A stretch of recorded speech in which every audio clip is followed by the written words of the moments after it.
enter a new installment of Wolverse lore, the Kavolan Dynasty, House Kavolan.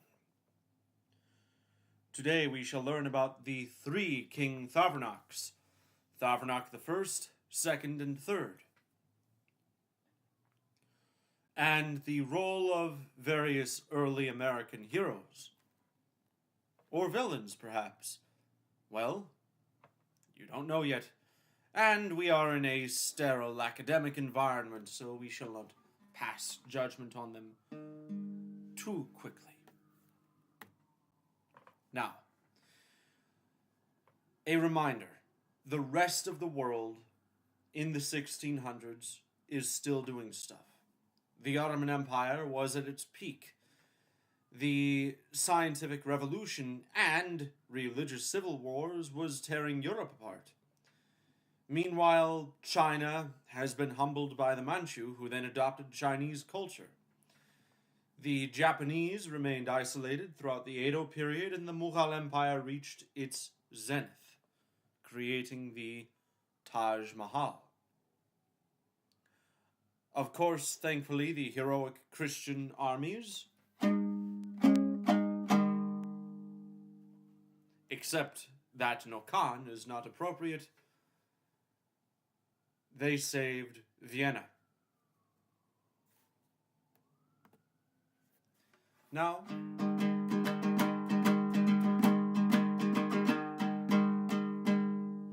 we witness a map of the world.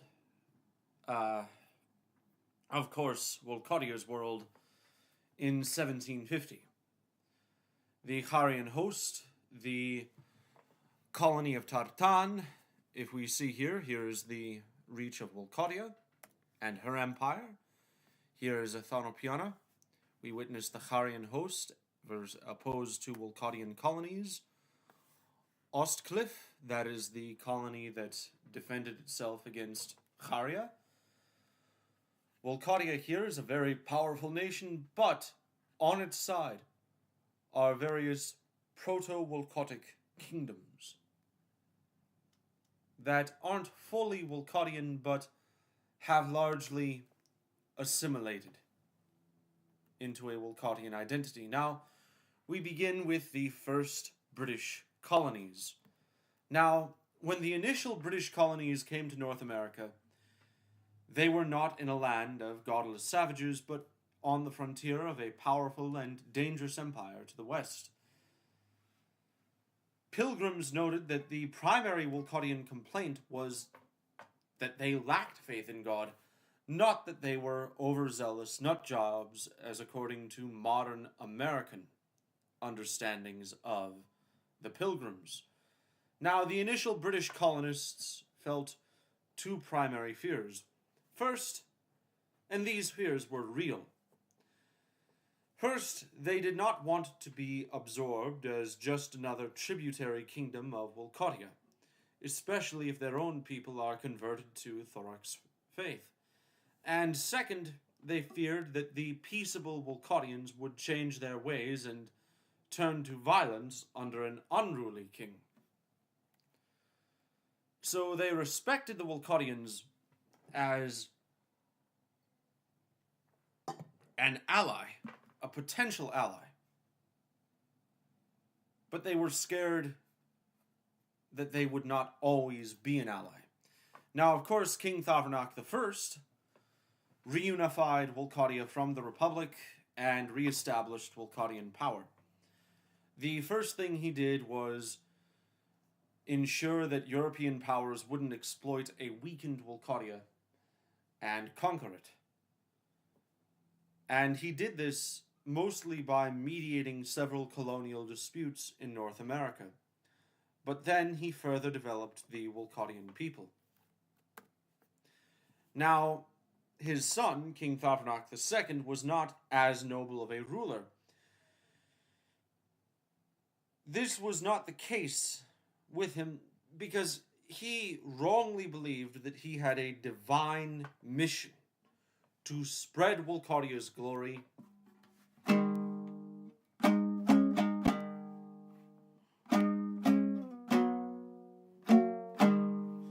and and crush European colonial powers, and during the 7 Years' War, he broke the Wolcottian Treaty and took the good faith of the European powers in vain, assembling what he called the Wave of the White Phoenix to conquer on the side of France. Wolcottia's dealings with France were simple: help them expand their colonial holdings and then take the rest. Now, throughout the 750s, Thavernach II's wave focused on rallying and increasing the size of the army to an insane proportion, forming a mobile fortress with nigh impossible logistics. And somehow they achieved tremendous success, serving as the main force of the invasion against British colonies with only slight French support. Now, on March 5th, 1758, at a small fortress nearby Massachusetts, Thavernach's army met with a small British garrison under a little-known commander. Despite tremendous odds, this commander, George Washington, refused to surrender and instead fought a guerrilla campaign. America's victory in this battle led to a crushing defeat for Wolcottia. In a treaty with Britain, all Wolcottian tributaries in the east were made into British tributaries, and France lost all colonial holdings in North America. The victory of Wolcottia's enemies deprived Wolcottia of its eastern buffer kingdoms, ensuring the nation was weakened against further European influences. The greatest loss was credibility. A Wolcottia that had broken a large treaty would not be trusted to sign further treaties, and there we can see it, map of Wolcottia in 1763. They lost a lot of these proto-Wolcottian kingdoms. Now, upon the loss of Wolcottia in the 7 Years' War, Thavernach II was deposed by his people and exiled himself and a band of his followers to Egypt.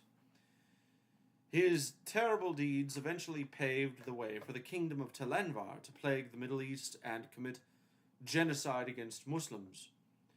He is known throughout Wolcottia today as Thavernach Ichakan, or Thavernach the Mistake by his people. Now, Thavernach III, now the appropriate Nokan for Thavernach II,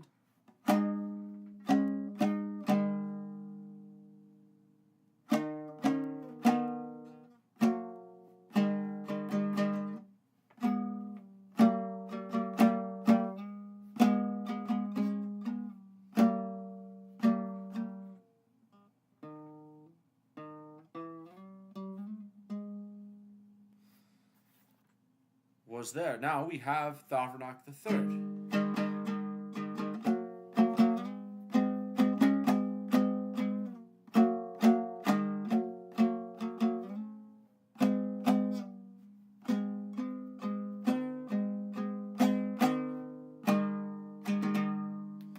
Was a noble leader of his country, building new cathedrals and focusing on ensuring that Christians within this kingdom had rights, even if they were not treated as equals.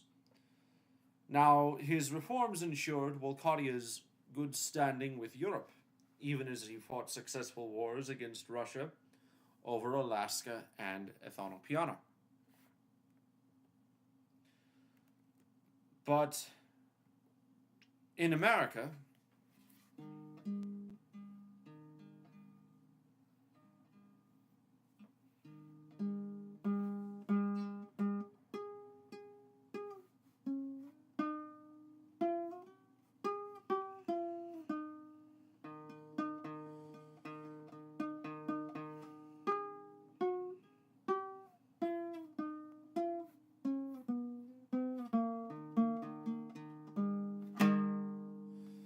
in December 16th, 1773, the people of Boston threw British tea into the water.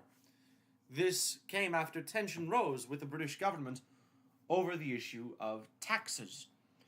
In addition, Britain's comparatively soft treatment of Wolcottians led to many Americans believing that the British no longer cared for them.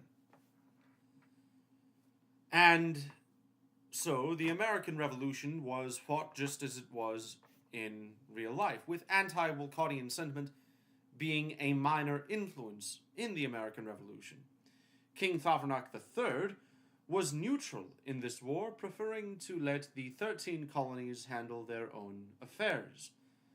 By 1782, Wolcottia was one of the first nations to recognize American independence.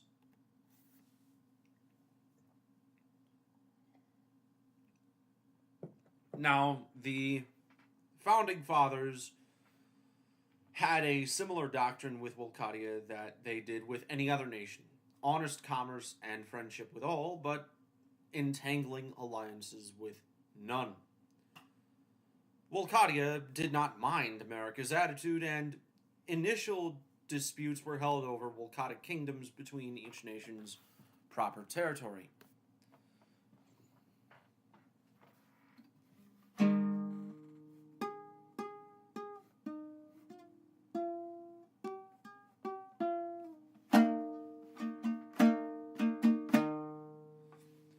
While the American people seek honest commerce and friendship with all nations,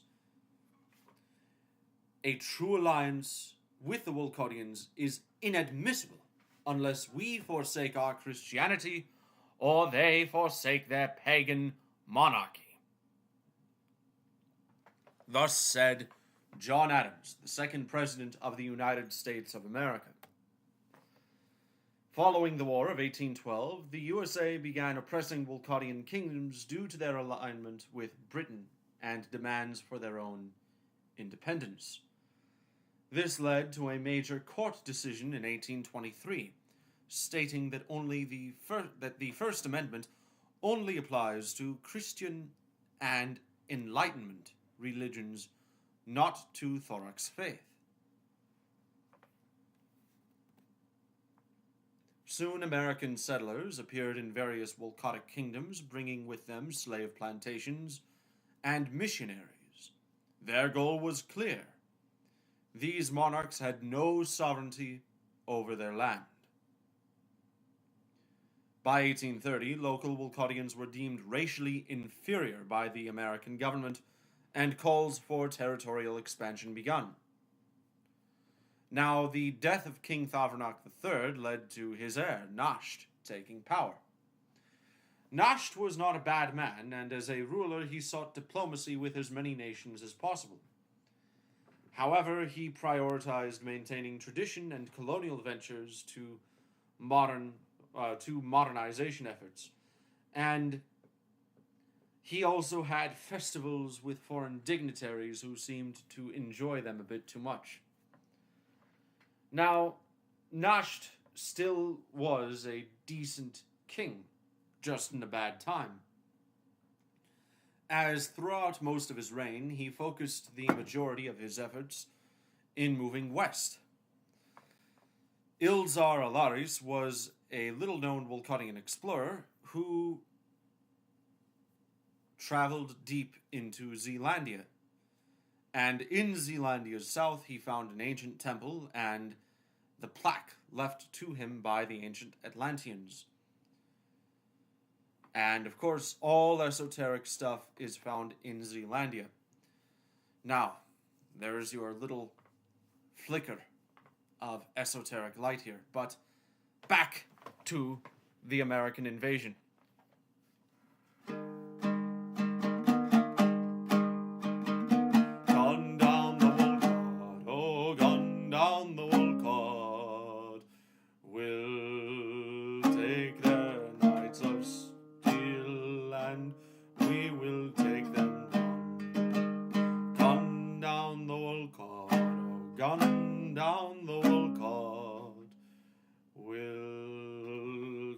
Knights of steel, and then we'll gun them down.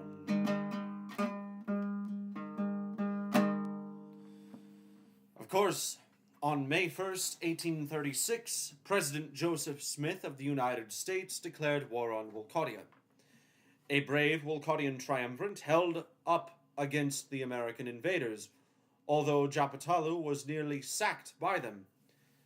By March 1st, 1838, King Nasht died heroically alongside his entire family against the Americans. Now, James K. Polk, an American general, turned on the United States government for its brutal atrocities committed against the Wolcodian people, one of the leading American generals. And he was able to unite with the triumvirate and win several major battles against American forces,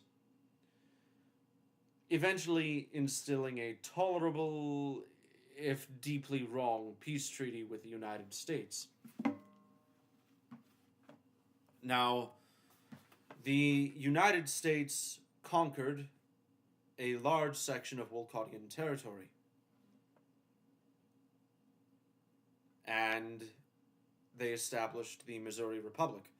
Now, keep in mind, a lot of these territories here are Mexican or Wolcodian in name only, with Mexico winning over many of them, simply due to the American War. Nafsirian. These territories are Nafsirian kingdoms. Now, the British Empire was allowed to expand against Wolcodia, and they joined the fight with Wolcodia due to a colonial dispute. Now, the British, in theory, annexed Zealandia, but in reality, they did not. So, now we go to life in the Missouri Republic. Americans killed and slaughtered many Wolcodians in this frontier republic. English was maintained as the only language, and Christianity became the state religion. And this is unlike America, where you can be Christian or even an Enlightenment deist or whatever, but you could not be Thracian. In Missouri, Christianity was the only official religion.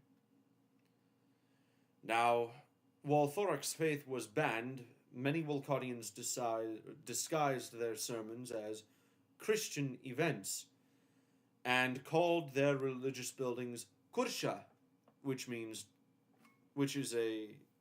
was an attempt to pronounce the word church. This is the origin of the word Kursha as the dominant Thracian religious temple.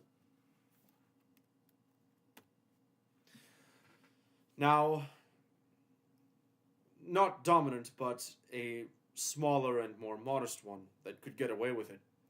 Now, James K. Polk modernized Wolcodia and began a long process of industrialization. He was declared Governor General of Wolcodia, and he introduced many American elements into the country. And by the time he died, 10 years after taking command of Wolcodia, the nation was almost entirely different from before. In 1850, with the death of Polk, the United States and Britain attacked Wolcodia again. The Americans and Brits expected a weak and divided Wolcodia, but underestimated the nation's newfound strength. A new king, Ilzer, allowed Britain to take Wolcodian Northland so he could ultimately win the war with the United States. Now, new and independent republics replaced the old United States government. In the north of Wolcodia, in the north of America, in the northern states, we have Atlantica declaring independence. Canada, of course, was the British colony. Varia became a large kingdom in the south of America, in the nation's far south, and was a proto-Wolcodic kingdom that expanded directly to the coast, and the deep south fell towards a slave rebellion whose leaders converted to Thorax faith. called the Kingdom of Dixie. Now,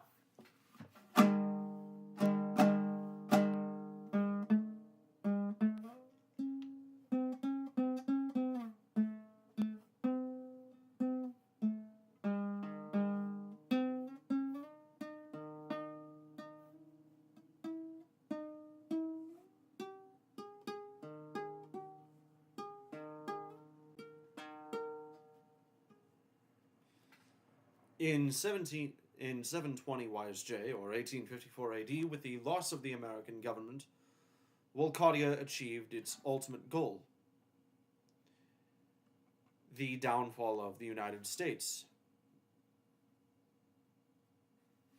The provisional governor of Wolcadia, Ildzar Alaris, was crowned emperor. He was the same figure who led the expedition to Zealandia and who modernized Wolcadia during the 1840s. He's now the new emperor. And Wolcadia's destiny shall soon enter the modern era. The age of reckoning is now upon us. Or more like the age of industry.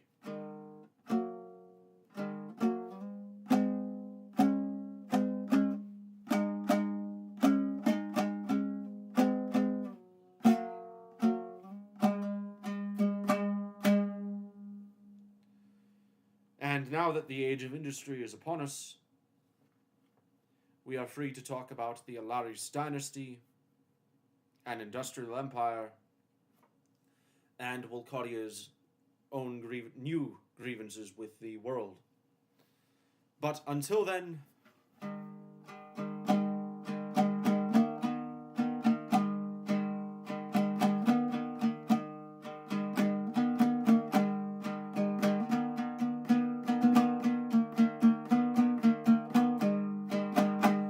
the Lord is the divine source.